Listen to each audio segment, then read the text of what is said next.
see. So in terms of procurement in general, some really interesting developments. I mean, Margaret and I have struggled for years with this basic question as procurement lawyers. Why is it so different in the public market compared to the private market?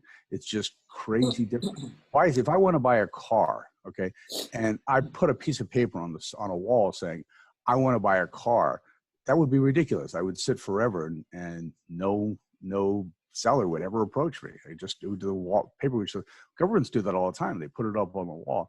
And we always thought, Margaret and I and others in the field always thought that this was because, well, you know, government procurement is different. The government is such a huge buyer. It's really okay that the government just posts a piece of paper someplace and then all the sellers are supposed to come.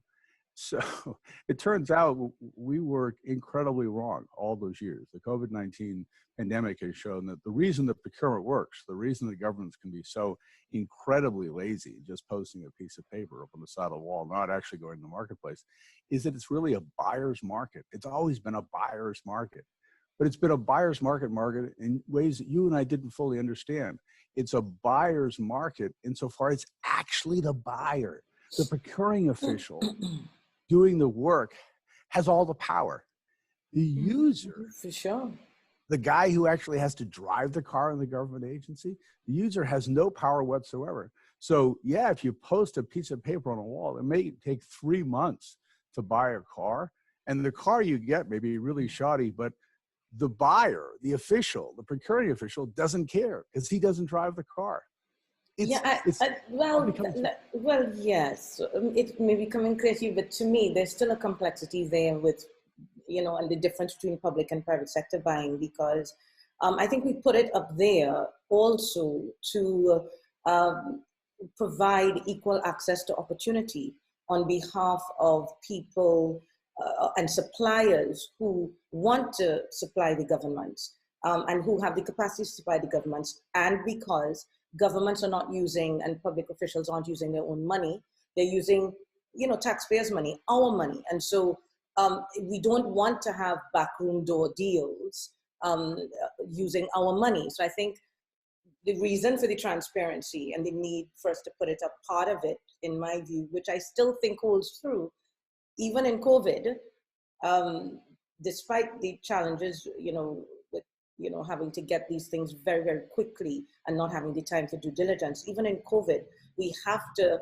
find the right balance, I think, between transparency and equal access to opportunity on one hand, and efficiency of supply and readiness of supply. I mean, so I understand where we are in this. Okay, this is a really important conversation. Okay, because just so we're clear where we're going in this conversation, this may not be the end of the beginning in procurement.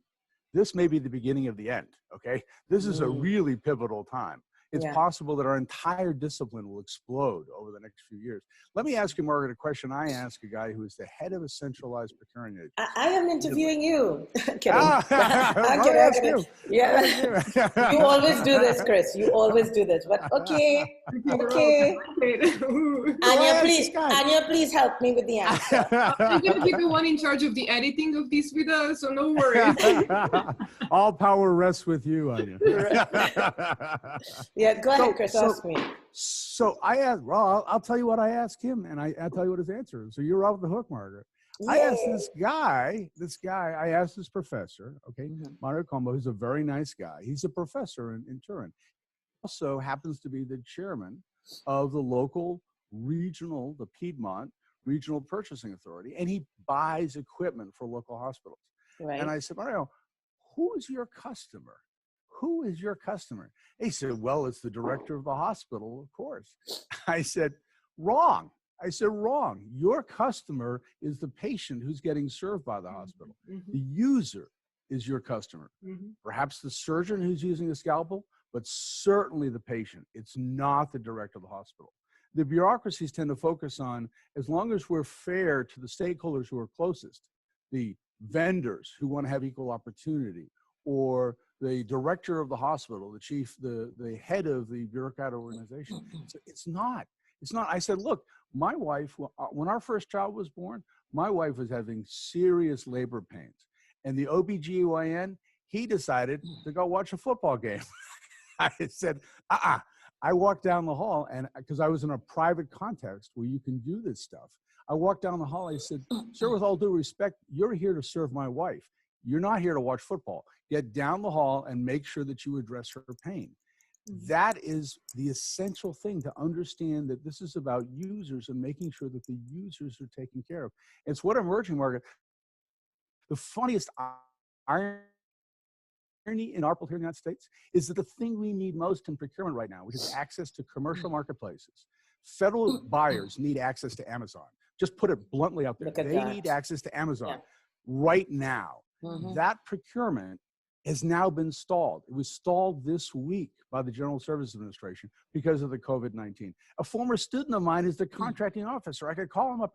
What the hell? The most important thing you could do right now is open up those marketplaces so people can buy, officials can buy, because they're the users. They need access. We've been put so much emphasis, Margaret, on making sure that abstract legal principles are being followed, of equality and access, and so much emphasis on making sure that the prerogatives of procurement officials are protected. All these, it doesn't matter, Margaret. What matters is getting the purchase done quickly and getting it done right. And that's what's happening in COVID-19. It's about getting it done right. It's about getting it done right, quickly and right. And there could be a tension between those two. And I hear you and I accept your point. I think consumer welfare is critical, and we do need to be more mindful, as you're saying, of what are the benefits to the end user, and how can we ensure that their needs are given priority in the context of the buying transaction.